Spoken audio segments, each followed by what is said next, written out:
New jobs and inflation reports?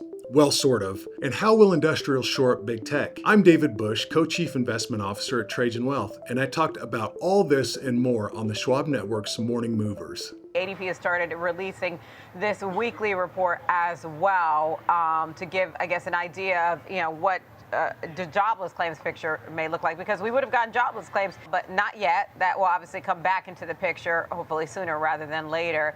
But what is your take on the state of the job market right now? It seems to be slowing down. And it's somewhat anecdotal because you're right. We're getting the ADP numbers. We see job growth slowing. We see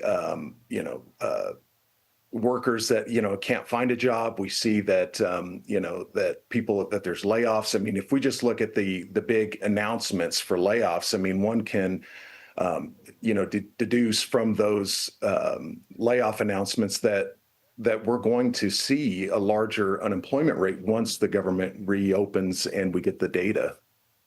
Okay, David, let me ask you this. We've been recently noticing that the Dow has been hitting records, and it feels like industrials are coming back into the picture. Healthcare was the strongest sector yesterday, and I've heard calls from different analysts who expected healthcare to start to play catch up.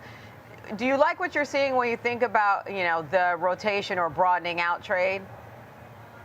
I do, and I think that it's apparent that for investors, for the last 15 years, the biggest growth has been in large cap tech, which has been phenomenal.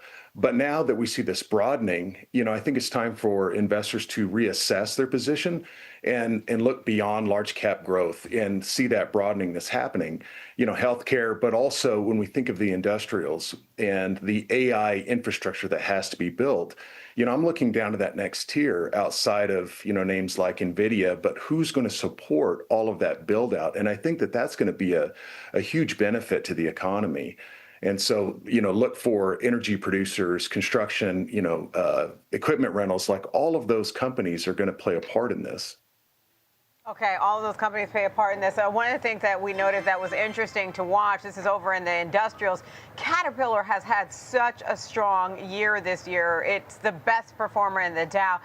If you'd asked me at the beginning of the year to call it, that would not have been one I called. Not because, listen, I've seen Caterpillar, have strength in the past, but part of it is a little bit about how they're operating with AI in their business. Do you see that strength continuing when you think about Caterpillar or industrials into the new year? I do. And the reason is because we have that infrastructure build out that has to be completed. Somebody has to build all these data centers and so on. And so when you think about industrials, they'll play a big part of it, but also energy producers. So it's going to take a whole portfolio approach from an energy perspective. So look for, oil and natural gas producers, in addition to, uranium and nuclear and all of the green tech. And then, David, what risks are you monitoring into the year end? We're about, 6 weeks to the end of the year, 6 weeks or so to the end of the year. Yeah, the biggest risk that I see on the horizon is this data fog and the Fed's ability to react, in a timely manner to the data that's coming their way. I think that, with the rate cut in December kind of on hold, or not necessarily on hold, but, unclear. Yeah, then that's one of the biggest risks. And we're seeing that rising unemployment. And so I think that's the biggest risk that we're seeing. And how the Fed reacts to all of this data. All right. Thank you, David. We'll leave our conversation there for today. That's David Busch, Co-Chief Investment Officer at Trajan Wealth. So what do you think? How are you preparing your portfolio for the AI infrastructure build out? Let me know down in the comments section, and don't forget to like and subscribe for more. And I'll see you again very soon.